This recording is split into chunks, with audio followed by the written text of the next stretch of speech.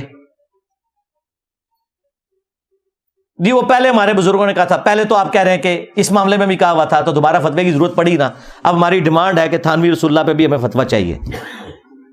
اس کے بعد جو باقی جو کفریات ہیں آپ کی کتابوں میں, کشف المحجوب کے اندر جو بایزید بستامی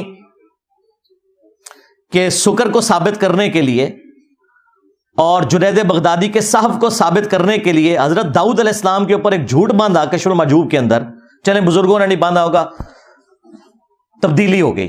تبدیلی کو نہیں, انہوں نے یہ تبدیلی مند ہے, ذہن میں رکھیے گا. یہ دفاع کرتے ہیں کہ جی حضرت داؤد علیہ السلام کی بھی ایک دفعہ اپنی ایک صحابی کی بیوی اوریا کے اوپر, جو اوریا نام کا ایک صحابی تھا, اس کی بیوی کے اوپر نگاہ پڑی اور اس کو جنگ میں آگے بھیج کے قتل کروا دیا اور خود اس کی عورت سے شادی کر لی. وہ تورات کے اندر ایک جھوٹا واقعہ جو بعد میں کسی نے داخل کر دیا تھا, اس کو انہوں نے نہ صرف نقل کیا بلکہ اس سے انہوں نے رزلٹ نکالا اور کہا کہ جنید بغدادی کا صحف یہاں سے ثابت ہوتا ہے اور راب بایزید بستامی کا سکر تو وہ اس سے ثابت ہوتا ہے کہ ہمارے نبی کی بھی ایک دفعہ ایک نگاہ پڑ گئی تھی اپنے صحابی زید ابن حارثہ کی بیوی زینب کے اوپر, اور بعد میں وہ نبی علیہ السلام کی بیوی بن گئی, نعوذ باللہ. بازید کو بچانے کی خاطر انہوں نے نبی علیہ السلام کو تختہ مشق بنایا. اس کے اوپر بھی فتویٰ چاہیے. یہ اس سے زیادہ سویر مسئلہ ہے. تم لوگ کیا سمجھتے ہو کہ ایک فتویٰ نکال کے اپنے باقی بزرگوں کی کتابوں کو بچا جاؤ گے؟ نا, بالکل ایسا نہیں ہوئے گا. یہ کشف المحجوب کی ان عبارتوں کے اوپر فتوے چاہیے کفر کے, ان کی پرنٹنگ بھی بند کروائیں. پھر تذکرۃ الاولیاء میں جو بایزید بستامی کا دعویٰ لکھا ہے, لوائی اعظم من لوائی محمد, میرا جھنڈا محمد کے جھنڈے سے بھی بڑا ہوگا اور محمد اور تمام انبیاء قیامت کے دن میرے جھنڈے کے نیچے ہوں گے, نعوذ باللہ من ذالک. جی اللہ بول رہا سی, اللہ تو نبی کے منہ سے نہیں بولتا. ہاں, وما ينطق عن الهوى ان هو الا وحی یوحى. نبی خواہش نفس سے کچھ نہیں کہتے, وہ کہتے ہیں جو اللہ ان کو وحی کرتا ہے. تم لوگوں نے یہ نبی علیہ السلام کے بارے میں جو چیز ثابت نہیں تھی اپنے بابوں کے بارے میں کر دی. خیر ان واقعات کی میں نے انجینئرنگ کئی دفعہ کی ہے. یہ بھی جو مفتی حنیف قریشی صاحب حافظہ اللہ تعالیٰ نے جو ڈرامہ بازی کی تھی اس کے اوپر میری تفصیلی ویڈیو ہے. آج وہ ٹائم نہیں, میں صرف عبارتیں بتا رہا ہوں کہ ان عبارتوں کے اوپر ہمیں فتوے چاہیے. پھر کشف المحجوب اور تذکرۃ الاولیاء دونوں کے اندر لکھا ہے کہ امام ابو حنیفہ رحمۃ اللہ علیہ نے ایک خواب دیکھا کہ نبی الاسلام کی قبر میں اتر کے وہ آپ کی ہڈیاں چن رہے ہیں, بعض کو بعض سے ہلاک کر رہے ہیں, نعوذ باللہ. اگر اس کے بعد لکھا ہوتا ہے یہ شیطانی خواب ہے ہم مان لیتے ہیں. وہ کہتے ہیں فضیلت ہے, اس میں آپ کو بشارت دی گئی تھی کہ نبی علیہ السلام کی سنتوں کو جمع کریں گے. سرکار وہ کتاب کتنے ہے جتنے سنتا جمع ہوئی ہیں نے؟ امام بخاری نے اگر سنتیں جمع کی ہیں, سرکار یہ ہمارے بابا بخاری کی کتاب پڑھی ہوئی ہے. ہم ان بابوں کو مانتے ہیں جو کتابوں کو مانتے ہیں. جو کتابوں کے غدار ہیں ان بابوں کو نہیں مانتے. تو امام ابو حنیفہ رحمۃ اللہ علیہ پہ جو تم نے یہ جھوٹا خواب منسوب کیا کشف المحجوب میں, تذکرۃ الاولیاء میں, دونوں میں, تو یہ تو گستاخانہ خواب ہے. نبی الاسلام کی کیا قبر مبارک میں ہڈیاں ہیں؟ نعوذ باللہ. تم نے تو حیات النبی کا جو عقیدہ ہے اس کے اوپر خود قاتلانہ حملہ کر دیا ہے. تم نے لوگوں کو کیا عصمت انبیاء کی تبلیغ کرنی ہے؟ تو یہ شیطانی خواب ڈکلیئر کرو گے, اس سے فضیلت نہیں. نبی علیہ السلام کے بارے میں اگر اس طرح کا خواب اللہ تعالیٰ نے دکھانا ہوتا تو یہ دکھاتا کہ امام ابو حنیفہ نبی علیہ السلام کے برتن جمع کر رہے ہیں, آپ کا کرتا, آپ کا آسا مبارک, ہڈیاں قبر میں اتر کے. توبہ توبہ توبہ. اس کے اوپر بھی ہمیں فتویٰ چاہیے. باقی میں نے 19 گستاخانہ عبارتیں ہائی لائٹ کی ہیں, سب پہ فتویٰ چاہیے. خواہ وہ دیوبندیوں کی ہوں، خواہ بریلویوں کی، خواہ وہابیوں کی، کیونکہ یہ ہمارا مشترکہ مسئلہ ہے. یہ نہ کریں کہ دیوبندیوں کے بارے میں آپ خاموش ہو جاتے ہو تاکہ انجینئر کے خلاف ہم ان کو یوز کر سکیں. یہ بیچ میں ان کی مکاری یہ ہوتی ہے، تب یہ ایک پلیٹ فارم پہ اکٹھے ہوئے ہوتے ہیں. وہ کہتے ہیں کہ ٹھیک ہے تم نے ہمیں کچھ نہیں کہنا، ہم نے تمہیں کچھ نہیں کہنا. ساری باتوں میں فتوے چاہیے. اندھا دھند پیروی کا انجام 2009 میں پرنٹ ہوا تھا، 14 سال پہلے، اور اسی کو میں نے پھر 2013 میں 23 فروری 2013 کو 71B مسئلہ ریکارڈ کروایا تھا، انڈیا اور پاکستان کے بزرگوں کی 19 گستاخانہ عبارات کا تحقیقی جائزہ. اس میں میں نے وہ 19 عبارتیں ڈسکس کی ہیں. ہر عبارت کے اوپر فتویٰ چاہیے. اس میں سے ورسٹ ترین عبارتیں میں نے آپ کو یہ 4 بتا دی ہیں. تھانوی رسول اللہ والی، اور اس کے بعد یہ صحب اور شکر والی، نعوذ باللہ من ذالک، اور اس کے بعد جو لوائی اعظم من لوائی محمد، میرا جھنڈا محمد کے جھنڈے سے بڑا ہوگا، نعوذ باللہ من ذالک. اور آخر میں جو نبی الاسلام کی قبر مبارک سے ہڈیاں جمع کر رہے ہیں، نعوذ باللہ، خواب دکھایا گیا. یہ خواب شیطانی خواب ہوتا، ہم مان لیتے کہ ٹھیک ہے کوئی گرفت نہیں. جب تم اسے رحمانی خواب بنا کے پیش کرو گے تو ہم کہیں گے گستاخانہ خواب ہے، تم نبی الاسلام کے اوپر جھوٹ باندھ رہے ہو، اور امام حنیفہ کے اوپر بھی جھوٹ باندھ رہے ہو. تو یہ میری وہ آخری گزارش تھی. اور وہ سیکرٹ جو میں نے کہا تھا، وہ سیکرٹ یہ ہے کہ یہ میں نے سب کچھ کیوں کیا. میرے پاس ایک راستہ تھا کہ میں قرآن و سنت سے دلائل پیش کرتا، جو اکثر لوگ ہمیں مشورہ دیتے ہیں، جو ممی ڈیڈی قسم کے علماء ہیں، خود ان سے کام ہوتا نہیں ہے، ہمیں مشورے دیتے ہیں. ان کے بڑوں سے بھی کوئی کام نہیں ہوا، ان سے بیچاروں سے کیا کام ہونا تھا توحید کا. وہ جی بس آپ چھوڑ دیں، ان بزرگوں کو کچھ نہ کہا کریں. بھائی بزرگوں کی آکاس بیل ان درختوں پہ لگی ہوئی ہے. جب تک آکاس بیل کو آپ اس درخت سے نہیں اتاریں گے، جو آپ درخت کو خوراک دیں گے وہ کبھی بھی درخت کو نہیں پہنچے گی، بلکہ وہ آکاس بیل جو ہے وہ درخت کے تنے کو بھی خشک کر دیتی ہے. یہ بزرگوں کی آکاس بیل ہے جس کو میں نے اتارا. اس کو اتارنے کے لیے اگر میں قرآن و سنت کا صرف راستہ اختیار کرتا، انہوں نے پتہ کیا کہنا تھا، او جی بخاری مسلم تو سلطان بہو نے بھی پڑھی ہوئی تھی، قرآن سلطان بہو کو نہیں آتا تھا. تم کہتے ہو ایاک نعبد و ایاک نستعین، تو پھر سلطان بہو نے کیوں کہا ہے سن فریاد پیراں دیا پیرا، میری فریاد سنی کن تر کے ہو، بیڑا میرا وچ کھپراں دے جتھے مچ بھی نہ بیندے ڈردے ہو. تو یہ سلطان بہو پھر کیوں عبد القادر جیلانی سے مدد مانگتے رہے؟ انہیں نہیں تھا پتا کہ قرآن میں یہ لکھا ہوا ہے. اب آپ اگر یہ کہیں کہ بھئی ان کو نہیں پتا تھا، کہیں گے او توبہ توبہ توبہ توبہ توبہ، یہی کہیں گے نا. یہ بھی نہیں کہہ سکتے. اگر آپ کہیں کہ نہیں ان کو کم پتا تھا مجھے زیادہ پتا تھا، کہیں گے دیکھیں کتنا تکبر کر رہا ہے ان کو. تو اس کا حل پتہ کیا تھا؟ باپے فارغ کرتے ہو. چشتی رسول اللہ، تھانوی رسول اللہ، صاحب اور شکر کی عبارت، لوائی اعظم من لوائی محمد، یہ ساری عبارتیں اتنی بار کھرچو کہ کینسر بنا دو. یہ میری دعوت کا سیکرٹ ہے جسے میں نے انجینئر کی ڈاکٹرن کا نام دیا. ہاں، اور دیکھو انجینئر دی ڈاکٹرن کام کر گئی ہے. بڑے بڑے مواحد آئے بیچارے ناکام ہو کے دنیا تو گئے، گالاں کھا کے گئے، کام کوئی نہیں ہویا. میں نے یہ دیکھے جس طریقے سے یہ میں نے اس کی دوائی اینٹی وینم تیار کیا، جسے میں پھکی کہتا ہوں، الزامی جواب، ان کی گستاخانہ عبارتیں انہی کی کتابوں سے نکالی، کیونکہ ان کا یہ گمان تھا اور ان کا یہ زوم تھا کہ ہمارے بزرگ گستاخ نہیں تھے، باقی سارے گستاخ ہیں. میں نے ان کی کتابوں سے ان کو الٹ دیا اللہ کے فضل سے. ہاں اب دیکھیں، اب ان کو قرآن بھی سمجھ آ رہا ہے، بخاری بھی سمجھ آ رہی ہے، مسلم بھی سمجھ آ رہی ہے. کیوں؟ میں نے ان کا دماغ صاف کر دیا، آکاس بیل اتار دی ہے کہ یار بزرگ تو اتنی کتابوں میں لکھ کے گئے ہیں. کہتے ہیں نہیں بزرگ تو نہیں لکھ کے گئے، بعد میں تبدیل ہو گئے ہیں. یہ بھی بہت بڑی کامیابی ہے کہ مان گئے ہیں کہ بزرگوں کی کتابیں محفوظ نہیں ہیں. مطلب کیا ہے پتہ ہے اس کا مطلب کیا ہے؟ کہ آندھا سے بزرگوں کی کتابوں سے دین نہیں حاصل کرنا، دین قرآن و سنت سے حاصل کرنا ہے. سرکار یہی تو ہم کہہ رہے ہیں، مرنے سے پہلے اے مسلمان کر لے اس پہ غور. کتابوں کا خدا اور ہے، بابوں کا خدا اور، کتابوں کا پیمبر اور ہے، بابوں کا پیمبر اور، کتابوں کا دین اور ہے، بابوں کا دین اور. اگرچہ وہ بابے بھی اسی نبی کو اسی. جی ناظرین، آپ نے یہ ویڈیو ملاحظہ فرمائی. ناظرین میرا یہ سوال ہے کہ یقین مانیے جتنے بھی انبیاء علیہ السلام آئے ہیں، ان لوگوں نے سب سے پہلے قوم کو کیا پیغام سنایا ہے؟ جو آج تک اس ایسے یہ جو طبقہ ہے جو بزرگوں کے قصے کہانیاں بیان کرتا ہے، آج تک انہوں نے بھی کبھی سنایا اپنی قوم کو، اپنی عوام کو؟